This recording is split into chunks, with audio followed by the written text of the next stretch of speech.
বোনেরা বাবারা ভাইরা আমার সৈয়দুস শুহাদা ইমাম হুসাইন রাদিয়াল্লাহু তাআলা আনহু আমার নবী পাকের দরবারে আকাদ্দাসে সালাম জানিয়ে বাবা এবার বাবু সালাম গেট দিয়ে বাইরে আসলেন। এ বাবারা, 1 থেকে 150 মিটার দূরে সারা বিশ্বের একটা বড় কবরস্থান মদিনাতে হাজির। মদিনাতে আছে যেটাকে জান্নাতি কবরস্থান বলা হয় বাবা, অতি উত্তম কবরস্থান, জান্নাতুল বাকি কবরস্থান।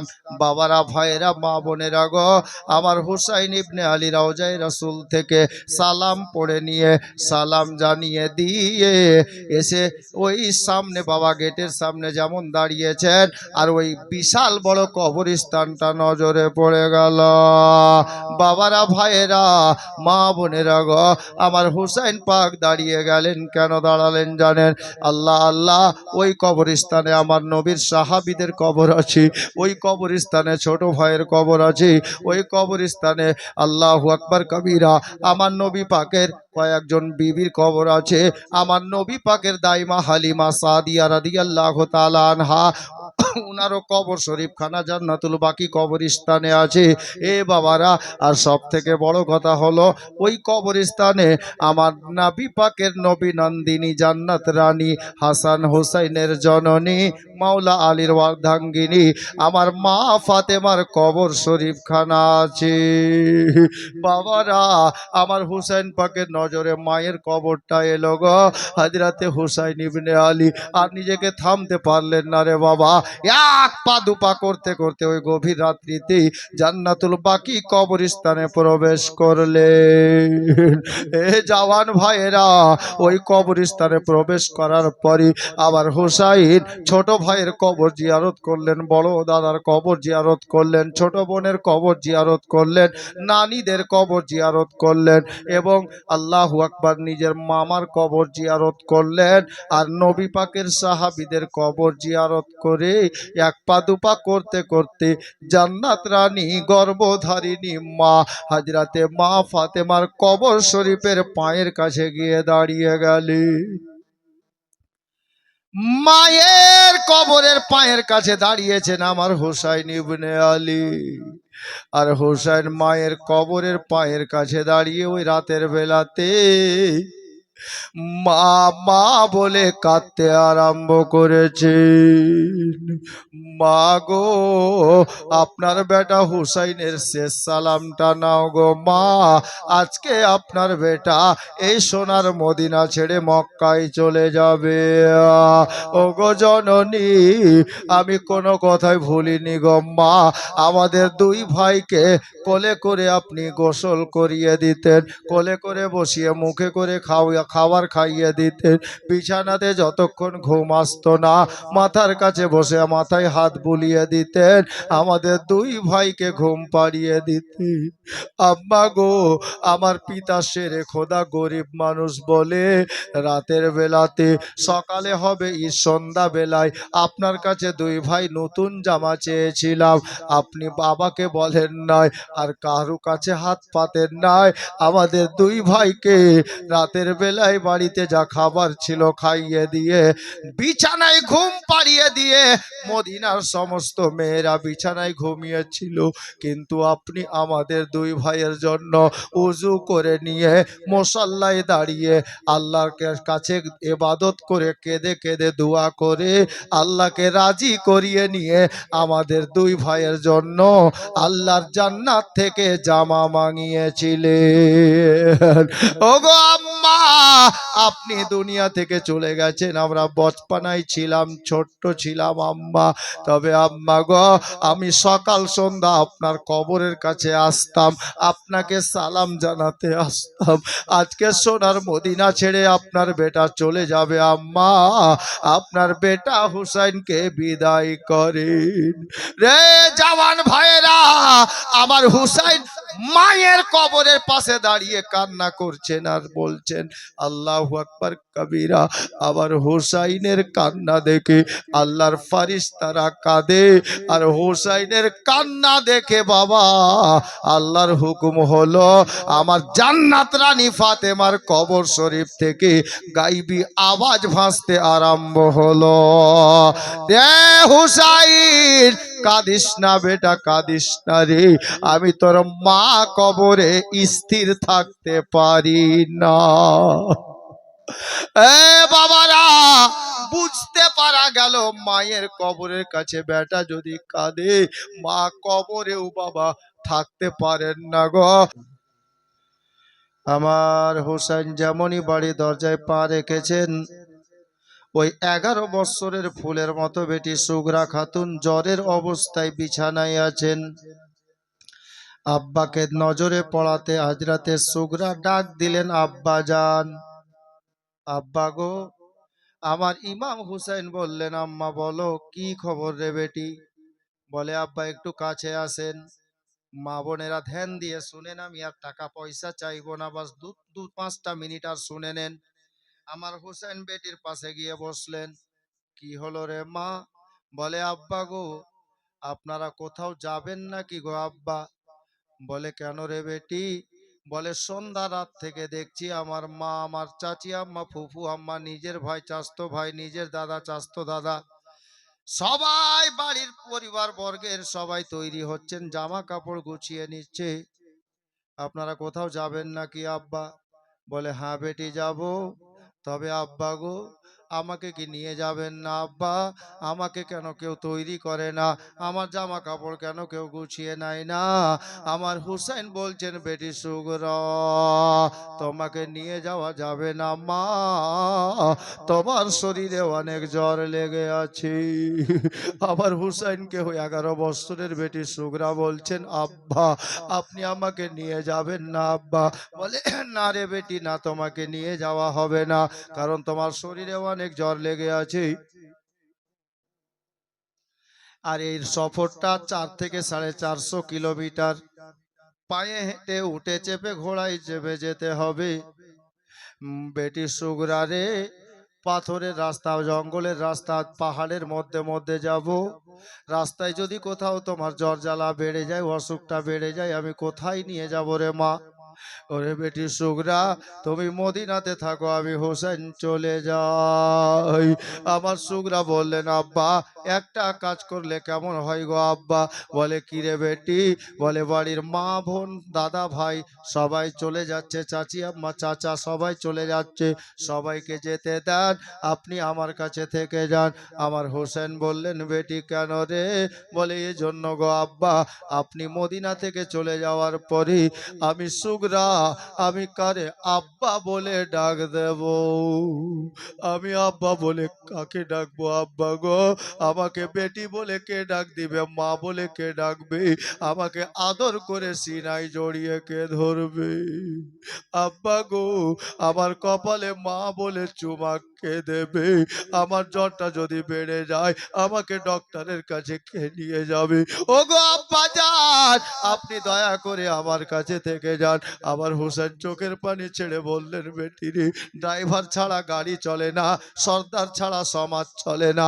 এ বেটি সুগরা, আজকে যে কাফেলাটা মদিনা থেকে মক্কাতে যাবে রে, এ কাফেলার সর্দার ড্রাইভার হলো তোর বাবা হুসাইন। এ সুগরা, তোমার বাবা যদি থেকে যায় তাহলে কাফেলাটা নিয়ে কে যাবে? তবে বেটি রে, এ বেটি সুগরা শোনো, এ জওয়ান ভাইরা, গায়ের লোম দাঁড়িয়ে যায় রে ভাই।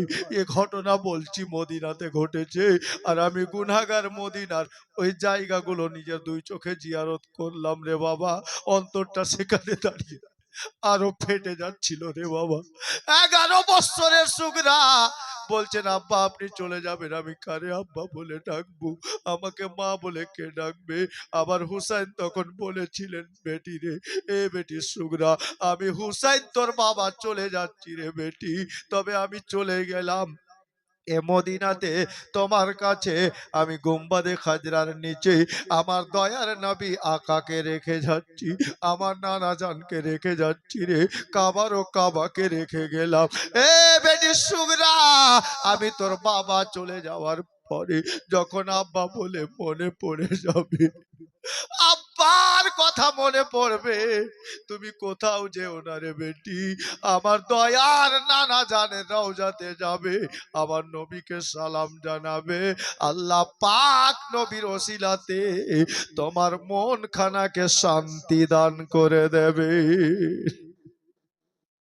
বাবারা, আমার সুগরা বললেন, আব্বা ঠিক আছে, তাহলে আপনাকে আর থাকতে বলবো না। আব্বা গো, আর একটা কাজ, একটা কথা। আর কি কথা রে বেটি? বলে, আব্বা আপনি সবাইকে নিয়ে চলে যান, আমার জনম দুঃখিনী মাকে রেখে যান। কেন রে বেটি? বলে, আপনারা সবাই চলে যাওয়ার পরে বাড়িতে আমি সুগরা 11 বছরের মেয়েটাই একা হয়ে যাব। জ্বরটা যদি বেড়ে যায় আমি কারে মা বলে ডাক দেব? আমার জ্বরটা যদি বেড়ে যায় আমার মাথায় পানিকে ঢেলে দেবে, মাথাকে ধুইয়ে দেবে। আব্বা গো, সবাইকে নিয়ে যান আব্বা, আমার আম্মা জানকে আমার কাছে রেখে যান। আমার হুসেন বললেন, বেটি রে, এ বেটি সুগরা, তোমার এই কথাটাও রাখা গেল না বেটি। বলে, আব্বা কেন গো? বলে, বেটি রে, তোমার মায়ের কোলে তোমার ছোট্ট করে একটা ভাই আছে, মাত্র কয়েকদিন বয়স হয়েছে, তোমার ভাইটা এখন দুনিয়ার খাবার খাই না রে, মায়ের স্তন পান করে, মায়ের দুগ্ধ পান করে, যদি তোমার মাকে রেখে যাই তাহলে তোমার ভাইকে আমি কি খাওয়াবো? তবে বেটি রে, এ বেটি সুগরা শোনো, আমি তোমার বাবা তোমার মাকে নিজের সঙ্গে মদিনা থেকে নিয়ে যাচ্ছি মক্কাতারে, আর ওই দেখো জান্নাতুল বাকি কবরস্থান রে বেটি, আমি ওই কবরস্থানে আমার জান্নাত রানী মাকে রেখে যাচ্ছি। এ সুগরা, তোমরা 5 ভাই বোন তোমার মাকে মা বলে ডাকো, আর আমি আমন মাকে রেখে যাচ্ছি, আমার গর্ভধারিণী জান্নাত রানী মাকে রেখে যাচ্ছি রে। সারা জগতের মানুষ আমার মায়ের নামটা বলার আগে মা শব্দটা লাগায়, মা ফাতেমা বলে ডাক দেয়। এ বেটি সুগরা, আমি তোমার মাকে নিয়ে গেলাম, আর তার বদলে এ মদিনাতে কবরের মধ্যে আমি আমার জান্নাত রানী মাকে তোমার কাছে রেখে গেলাম, আর মাকে রাখতে বলিস না। বাবারা, ভাইয়েরা, মা বোনেরা গো, আমার হুসাইন ইবনে আলীকে মেয়েটা বলল, আব্বা তাহলে আমাকে কার কাছে রেখে যাচ্ছেন, কার ভরসায় রেখে যাচ্ছেন আব্বা? বলে, বেটি রে, 1 নম্বরে উত্তর হবে, আমার হুসেন বললেন, বেটি আল্লাহর উপর ভরসা করে তোমাকে রেখে যাচ্ছি, আমাকে কার হাতে সঁপে যাচ্ছেন? যখন এ কথা বলা বাবা, আমার হুসাইন ইবনে আলী, ওনার একজন নানি, আমার নবী পাকের একজন স্ত্রী মদিনাতে বা হায়াত বেঁচে ছিলেন বাবা, যিনার নাম হযরতে উম্মুল মুমিনিন হযরতে আম্মা জান উম্মে সালমা রাদিয়াল্লাহু তাআলা আনহা, আমার নবী পাকের বিবিকে আর নিজের নানি জানকে আমার হুসেন ওই ভোরবেলাতে বাড়িতে ডেকে আনলেন রে বাবা। আর ডেকে আনার পরে 11 বছরের ফুলের মতো বেটিটাকেই আমার হুসাইন বললেন, নানি গো, আমি আমার বেটিটাকে তোমার হাতে সঁপে দিলাম নানি, আমি চলে যাচ্ছি মদিনা ছেড়ে মক্কাতে, যদি ফিরে আসি আবার দেখা হবে, নইলে কাল হাসরের ময়দানে দেখা হবে নানি, এ বেটিটাকে তোমার হাতে সঁপে দিলাম গো, তুমি নিজের আঁচলের ছায়াই করে রাখিও, আঁচলের তলে রাখিও, আঁচল দিয়ে ঢেকে রাখিও। এই বলে দিয়ে বাবা নিজের বেটি সুগরাকে রেখে আল্লাহু আকবার কবিরা আমার হুসাইন ইবনে আলী রাদিয়াল্লাহু তাআলা আনহু সোনার মদিনা থেকে সেই দিন ভোরের বেলাতে নিজের দলবল নিয়ে বাড়ি থেকে বেরিয়ে গেলেন বাবা। 2-4 কদম বাড়ি থেকে গিয়ে আমার নবী পাকের সাবজে গুম্বাদে খাজরাকে বাবা সামনে করে আমার হুসাইন দাঁড়িয়ে গেছেন, অঝর নয়নে কাঁদছেন, হুজুর আকা, নানা যান, আপনার হুসাইন চলে যাচ্ছে মদিনা ছেড়ে, প্রস্তুতি বাধ্য করে দিয়েছে, আমি হুসাইন মজবুর হয়ে গেছি মদিনা ছাড়তে। নানা গো, আপনার নাতির শেষ সালামটা কবুল করেন। মনে বড় আশা ছিল মদিনাতে দুই জিন্দেগি কাটাবো, কিন্তু হলো না। আমি চলে গেলাম নানা, মন ভরা বুক ভরা ব্যথা নিয়ে। আমার মায়ার নবীকে খবর দিলেন হুসাইন কি? শেষ ছন্দ শুনেন। ইমাম হোসেন মক্কা শহর হলেন রওয়ানা, প্রাণের বেটি সুগরাকে ইমাম সঙ্গে নিলেন না। ইমাম হোসেন মক্কা শহর হলেন রওয়ানা, মায়ের কবর ভাইয়ের কবর রইল মদিনায়, রইল মদিনায়। চোখ মেলিয়ে তাকিয়ে দেখেন সকলের কবর, সকলের কবর। জিয়ারত করে এলেন ফিরে, আর দেখা হলো না।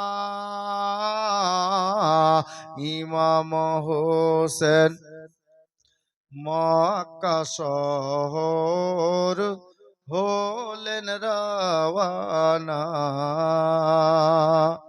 এই যে বাবা মা চলে যাচ্ছে, ছন্দ অনেকগুলো আছে, আমি শেষ ছন্দ পড়ছি শুনুন। কেন্দে বলেন সুগরা খাতুন, হাই কি হইল আমায়, কি হইল আমায়। ও গো খোদা কেন আসুক দিলে গো আমায়, দিলে গো আমায়। আমি কেমন করে বাপ মা ছেড়ে, কেমন করে বাপ মা ছেড়ে একা রইব মদিনায়। ইমাম হোসেন মক্কা শহর হলেন রওয়ানা, প্রাণের বেটি সুগরাকে ইমাম সঙ্গে নিলেন না।